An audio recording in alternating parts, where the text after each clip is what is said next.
নমস্কার, যুক্তি তর্ক সঙ্গে অর্কয়ে আপনাদের স্বাগত। আপনাদের সঙ্গে আমি অর্কপ্রভ সরকার। 21শে জুলাইয়ে মাননীয় মুখ্যমন্ত্রী এবং তার এয়ার অ্যাপারেন্টের বক্তব্য আপনারা নিশ্চয়ই শুনেছেন, আমি অন্তত শুনেছি।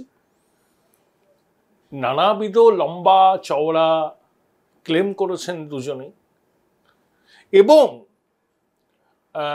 মুখ্যমন্ত্রী এবং অভিষেক দুজনেই বলেছেন এই যে বিপুল জয়, এই জয় মানুষের জয়, চোখে চোখ রেখে তারা লড়াইটা দিয়েছিলেন বলে এই সাফল্য এসছে। 2-3টে আসন অল্প ভোটে হেরে গেছেন, উপনির্বাচনে বিপুল জয় পেয়েছেন এবং তার জন্য তিনি কৃতজ্ঞ। খুব ভালো কথা। উপনির্বাচনে যে 4টি আসনে তৃণমূল জয় পেয়েছে, সেই 4টি বিধানসভা আসনেই লোকসভা ভোটের নিরিখে তারা অনেক ভোটে পিছিয়ে ছিল। বিরোধীরা লাগাতার অভিযোগ করেছেন যে ভোটের নামে প্রহসন হয়েছে, ভোট লুট হয়েছে। বিরোধী দলনেতা শুভেন্দু অধিকারী এলওপি পোর্টাল চালু করেছেন, যেখানে যারা ভোট দিতে পারেননি তারা তাদের বক্তব্য জানাতে পারবেন। তিনি দেশের নির্বাচন কমিশন, রাষ্ট্রপতি সবার দ্বারস্থ হবেন। বিরোধীদের এই অভিযোগ শাসক বলছে হেরে গিয়ে অক্ষমের আর্তনাদ করছে বিজেপি, নাচতে না জানলে উঠোন বাঁকা। এই প্রেক্ষিতে 21শে জুলাই আনন্দবাজার পত্রিকায় একটি প্রতিবেদন বেরিয়েছে। ফাঁকা বুথে ভূতের দাপট উপনির্বাচনে, এই হচ্ছে সেই লেখাটি। ফাঁকা বুথে ভূতের দাপট উপনির্বাচনে। আমি 2-1 লাইন পড়ে শোনাই সেই প্রতিবেদনে। সন্দীপন চক্রবর্তী লিখেছেন, বাইলাইন কপি। জ্ঞানদা সুন্দরী প্রাথমিক বিদ্যালয় নির্বাচন কমিশনের খাতায় বুথ নাম্বার 127। এই ভোট কেন্দ্রে সিপিএম এর প্রার্থী অরিন্দম বিশ্বাসের প্রাপ্তি 8 এবং বিজেপির মনোজ কুমার বিশ্বাসের 52 ভোট, আর তৃণমূল কংগ্রেসের মুকুটমণি অধিকারীর বাক্সে 971 ভোট। শতাংশের হিসাবে দেখলে প্রদত্ত ভোটের 93.64 শাসক দলের। কুঞ্জবিহারী দাস প্রাথমিক বিদ্যালয়ের রুম নাম্বার 2, সেখানেও সিপিএম এবং বিজেপি প্রার্থীর প্রাপ্ত ভোট যথাক্রমে 11 ও 64। তৃণমূল প্রার্থীর ভোট 509। এই বুথে যত ভোট পড়েছে তার প্রায় 86% শাসক দলের প্রতীকে। এতে হলো রানাঘাট দক্ষিণ বিধানসভা কেন্দ্রে 2টো বুথের নমুনা। এবার আসুন মানিকতলা কেন্দ্রে। মানিকতলা বিধানসভা কেন্দ্রে 268 নম্বর বুথে সিপিএম প্রার্থী রাজীব মজুমদার কোনো ভোটই পাননি। বাহ, চমৎকার। তবে বিরোধীদের নামের পাশে এই ধরনের 0, 1, 2 বা 5 ভোটে এবার নতুন নয়, বরং বিরোধীরা পরের পর বুথে একই ছকে 40, 50 বা 70 ভোট পেয়েছেন। শাসক দলের প্রার্থী পেয়েছেন সেখানে 300, 400 বা 500 ভোট। এরকম আরো কয়েকটা দিচ্ছেন প্রতিবেদক। যেমন রানাঘাট দক্ষিণ কেন্দ্রে অন্তত 14টা ভোট কেন্দ্র আছে যেখানে তৃণমূলের প্রাপ্ত ভোট 80%-এর উপরে। মানিকতলা বিধানসভা কেন্দ্রে গত জুনের লোকসভা নির্বাচনে তৃণমূল এগিয়েছিল 3500 ভোটে, তার মধ্যে 16-31 নম্বর ওয়ার্ডে এগিয়েছিল বিজেপি। জুলাইয়ের উপনির্বাচনে 16 নম্বর ওয়ার্ড থেকেই তৃণমূলের লিড 3570, আর 31 নম্বর ওয়ার্ডে তৃণমূলের লিড 7147। ওই কেন্দ্রেরই 14 এবং 32 নম্বর ওয়ার্ডে শাসক দলের প্রার্থী এগিয়ে আছেন 12700 ও 12970 ভোটে। ছবিটা দিলাম, আনন্দবাজারে বেরিয়েছে। আপনারা বুঝতেই পারছেন এই নতুন করে আর ব্যাখ্যা, বিশ্লেষণ, টিকা টিপ্পণীর কোনো দরকার নেই। মানুষ কিরকম ভাবে গণতান্ত্রিক অধিকার প্রয়োগ করতে পেরেছেন এ তো তথ্য তুলে ধরেছেন সন্দীপন বাবু। প্রতিবেদকের এই প্রতিবেদন থেকেই তা দিনের আলোর মতো স্পষ্ট। সেই প্রেক্ষিতে দাঁড়িয়ে মুখ্যমন্ত্রী অভিষেক বন্দ্যোপাধ্যায় তৃণমূলের অন্যান্য নেতাদের যে সদম্ভ ঘোষণা, তারা বিপুল ভোটে জয়লাভ করেছেন, মানুষ আশীর্বাদ করেছেন। আচ্ছা, মমতা বন্দ্যোপাধ্যায় যখন বিরোধী নেত্রী ছিলেন তখন যদি এই রকম ভোটের ছবি পাওয়া যেত কোথাও, বিরোধীরা যখন তিনি যদি বিরোধী নেত্রী থাকাকালীন বাম জমানায় যদি কোনো বুথে তৃণমূল 0, 5, 10, সিপিএম 500, 600, 1000 ভোট পেত, তিনি কি বলতেন? ভোট লুট হয়েছে, ভোটের নামে প্রহসন হয়েছে। এখন তৃণমূল শাসক, এখন বিরোধীরা সিপিএম বিজেপির প্রাপ্ত ভোট অনেক বুথে 0 থেকে 50-এর মধ্যে। কি বলবেন মুখ্যমন্ত্রী? তিনি আয়নার সামনে দাঁড়িয়ে একবার দেখুন না, মানুষ কি সত্যি গণতান্ত্রিক অধিকার প্রয়োগ করতে পেরেছে? যদি পারত তাহলে কি এই ধরনের পরিসংখ্যান সামনে আসতো? দেখুন, অন্যান্য রাজ্যে উপনির্বাচন হয়েছে, কোথাও কংগ্রেস হেরেছে, কোথাও কংগ্রেস জিতেছে, কোথাও বিজেপি হেরেছে, বিজেপি জিতেছে।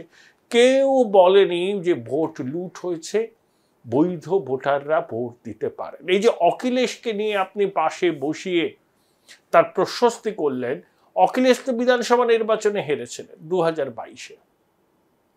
একবারের জন্য কিন্তু তিনি বলেননি যে ভোটে ম্যাল প্র্যাকটিস হয়েছে। বিজেপি লোকসভায় মুখ তুবড়ে পড়েছে উত্তরপ্রদেশে, একবারের জন্য বিজেপির কোন নেতা কি বলেছেন উত্তরপ্রদেশে ভোটে কারচুপি হয়েছে? বলেননি। কারণ সেখানে মানুষ গণতান্ত্রিক অধিকার প্রয়োগ করতে পারে। আর দিদিমণির রাজত্বে, বিশেষ করে উপনির্বাচন, পঞ্চায়েত নির্বাচন, পুরসভার নির্বাচনের দিন গণতন্ত্রের উৎসব বলে শাসক দল যে বিষয়টাকে খাইয়ে দিতে চায়, সেটা আসলে কি সন্দীপন বাবুর এই প্রতিবেদনের মাধ্যমেই সেটা স্পষ্ট। কিন্তু মুখ্যমন্ত্রী সর্বদাই স্টেট অফ ডিনায়ালে থাকেন। তার মনোপুত না হলে তিনি নানা রকম যুক্তি খাড়া করে সেটাকে নস্যাৎ করে দেওয়ার চেষ্টা করেন। এক্ষেত্রেও তার ব্যতিক্রম হবে না, আমরা জানি। দ্বিতীয়, যদিও সেটা 21শে জুলাইয়ের সভামঞ্চ থেকে মুখ্যমন্ত্রী বলেননি, পুলিশ কর্মীদের ভোটে ভালো কাজের জন্য পুরস্কার দেওয়া হবে। সর্বোচ্চ পর্যায়ের থেকে থানার ওসি পর্যন্ত তাদের বেসিক পেয়ের 50% পাবেন, আর থানার মেজবাবু আর তার পরবর্তী স্তরের যারা, তারা 7,500 টাকা করে পাবেন ভোটে ভালো কাজের পুরস্কার। তার জন্য কত খরচ হবে? 32 কোটি টাকা। যেখানে সরকারের ভাঁড়ে মা ভবানী, সেখানে পুলিশ কর্মীদের ভালো কাজের জন্য 32 কোটি টাকা দেওয়া হচ্ছে। আচ্ছা, পুলিশ কর্মীরা তো মায়না পান, নির্বাচনে আইন শৃঙ্খলা রক্ষা করা, মানুষ যাতে গণতান্ত্রিক অধিকার প্রয়োগ করতে পারে সেটা নিশ্চিত করার দায়িত্ব তাদের, এটা তাদের ডিউটি। সামনে তো পুজোর বোনাস দিন, কোনো অসুবিধা নেই, আপনি ডিএ দিন, সাগ্রহে সমর্থন করব। কিন্তু হঠাৎ করে ভালো কাজের জন্য 32 কোটি টাকার বাজেট মুখ্যমন্ত্রী মনে হলো পুলিশকে দেবেন। তাহলে বিরোধীরা বলেন না যে তাদের সঙ্গে লড়াইটা তৃণমূলের নয়, তাদের সঙ্গে লড়াইটা পুলিশের। আপনি তো বিরোধীদের তোলা অভিযোগকেই কার্যত মান্যতা দিয়ে দিলেন। এই কথা যদি কেউ বলেন, সেটা কি খুব মিথ্যাচার বলা যাবে? সরকারি কর্মীরা, শিক্ষকরা, তারাও তো ভোটের ডিউটি দিয়েছেন। তারা কি খুব খারাপ কাজ করেছেন? আপনি তাদের জন্য তো কোনো আর্থিক অনুদান ঘোষণা করলেন না। বেছে বেছে পুলিশকে সন্তুষ্ট করার জন্য আপনি 32 কোটি টাকা দেবেন বলেছেন। অনেকগুলো কাগজেই খবর বেরিয়েছে। তাহলে বিষয়টাকে আমরা কিভাবে দেখব? আমার সুধী দর্শকরাই কমেন্ট বক্সে লিখে জানান। ভালো কাজ করার পুরস্কার স্বরূপ 32 কোটি টাকা। Join Indian Institute of Hotel Management now. Right choice, right decision. পুলিশের যে দায়িত্ব, যখন যারা চাকরিতে জয়েন করেন তখন তাদেরকে সব দায়িত্ব পালন করতেই হয়। আপনি ওদের যে ডিএ পায় না, ফারাক আছে 36%, সেই ডিএ দিন না, পুজোর বোনাস বাড়িয়ে দিন। কিন্তু নির্বাচনে ভালো কাজ করার জন্য শুধু পুলিশকে আপনি আর্থিক অনুদান দেবেন, পুরস্কৃত করবেন, আর নির্বাচনের কাজে সরকারি কর্মচারীরা, স্কুল শিক্ষকরা, কলেজ শিক্ষকরা তারাও তো যুক্ত ছিল, তারা কি অন্যায় করল? আসলে সমঝদারো কে লিয়ে ইশারাই কাফি হ্যায়। এই যে বিরোধীরা বলেন না, তাদের লড়াই তৃণমূলের সঙ্গে নয়। পুলিশকে যদি নিরপেক্ষ করে রাখা যায় তখন তৃণমূল বুঝতে পারবে যে মানুষের জনসমর্থন তাদের দিকে নেই। মমতা বন্দ্যোপাধ্যায় বিরোধীদের তোলা অভিযোগকেই তো মান্যতা দিয়ে দিলেন, তাই নয় কি? 21শে জুলাই সভামঞ্চ থেকে অখিলেশকে পাশে বসিয়ে মুখ্যমন্ত্রী আর একটা কথা বলেছেন, যে টাকা দিয়ে নাকি বিজেপি মন্ত্রিত্ব দেয়নি। তিনি ইঙ্গিত করেছেন টিডিপি এবং জেডিইউ এর দিকে। বিজেপি নাকি টাকা দিয়েছে, সেই জন্য তারা আর মন্ত্রিত্ব নিয়ে খুব একটা দর কষাকষি করেনি। একটা জিনিস অনেকে ভুলে যাচ্ছেন, এবার বিজেপি 2019-এর থেকে 63টা আসন কম পেয়েছে, ঠিক 240-এ তারা থেমে গেছে। ম্যাজিক ফিগারের থেকে বিজেপি 32টা কম। কিন্তু ইন্ডিয়া জোটের সব সাথীরাও বিজেপি যে আসন পেয়েছে সেই আসন পায়নি। কংগ্রেস 2014, 2019, 2024-এ সম্মিলিতভাবে যে আসন পেয়েছে সেটাও বিজেপি এবারে যে আসন পেয়েছে তার থেকে কম। একটা ধারণা তৈরি করার চেষ্টা হচ্ছে যে ইন্ডিয়া জোট যারা নির্বাচনে হেরেছে, কংগ্রেস 3টে নির্বাচনে পরপর হেরেছে, ধারণা করা হচ্ছে যে তারাই জিতেছে, আর যে বিজেপি সরকার গড়েছে তৃতীয়বারের জন্য টানা, তারা নাকি হেরেছে। এখন চন্দ্রবাবু নাইডু, নীতিশ কুমার খুব দরাদরি করবেন, দর কষাকষি করবেন, স্পিকার পদ চাইবেন, অমুক অমুক ক্যাবিনেট মন্ত্রী চাইবেন, কিন্তু দেখা গেল অর্থ, বিদেশ, প্রতিরক্ষা, স্বরাষ্ট্র বিজেপি নিজের হাতেই রেখেছে। ক্যাবিনেট কমিটি অন সিকিউরিটিতে ওই চার মন্ত্রী আছেন, তবে ক্যাবিনেট কমিটি অন পলিটিক্যাল অ্যাফেয়ার্সে কুমারস্বামী স্থান পেয়েছেন, টিডিপির লোকজনও স্থান পেয়েছেন, জেডিইউ এর লোকও স্থান পেয়েছেন। এখন চন্দ্রবাবু নাইডু অন্ধ্রপ্রদেশের নতুন রাজধানী অমরাবতীকে ঢেলে সাজাবেন, সেচ প্রকল্পের পুনর্গঠন করবেন, তার জন্য তিনি ফিনান্সিয়াল অ্যাসিস্ট্যান্ট বা প্যাকেজের দাবি করেছেন। প্রধানমন্ত্রী, স্বরাষ্ট্রমন্ত্রী, অর্থমন্ত্রীর সঙ্গে তিনি বৈঠক করেছেন। কেন্দ্রীয় সরকার 60,000 কোটি টাকা দেবে বলেছে।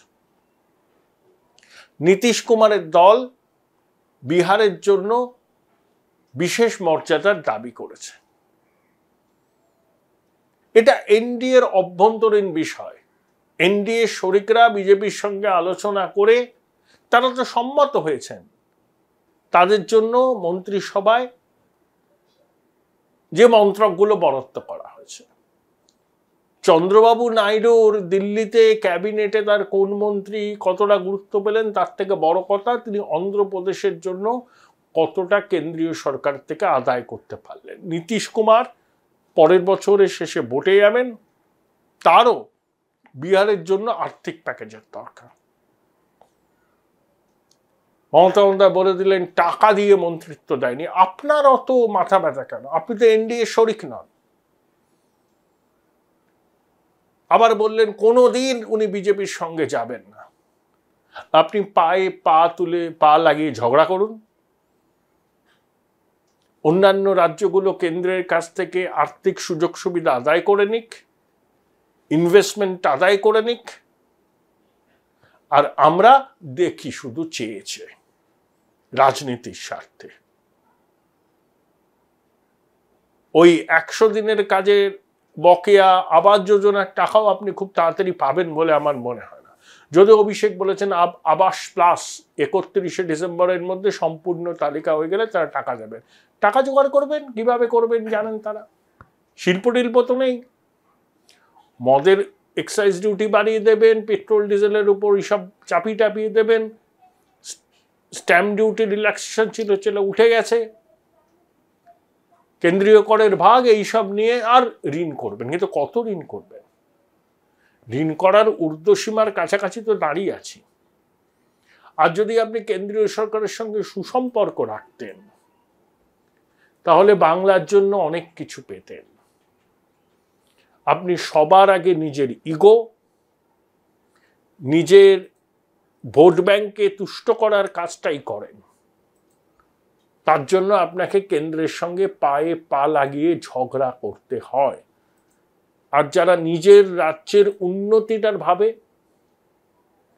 তাদের রাজনৈতিক বিরোধিতা কেন্দ্রের সঙ্গে থাকলে পরেও তারা একটা ভারসাম্য রেখে চলে।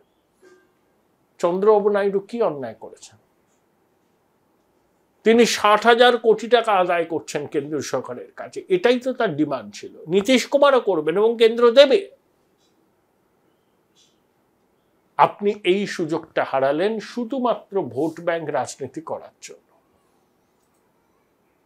সংখ্যালঘু বিজেপি কেন্দ্রে, আপনি যদি অন্তত পরোক্ষ সমর্থনের কথাও বলতেন যে বাইরে থেকে ইস্যু ভিত্তিক সমর্থন করব, আমরা চাই যে দেশে একটা সরকার 5 বছর চলুক, বিজেপি সব থেকে বড় দল,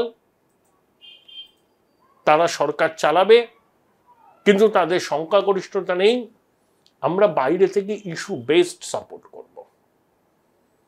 আপনি অনেক কিছু আদায় করতে পারতেন কেন্দ্রের কাছ থেকে, কিন্তু আপনি করলেন না। এবং যারা করছে তাদেরকে আপনি কটাক্ষ করছেন, বলছেন টাকার কাছে বিকিয়ে গেছে।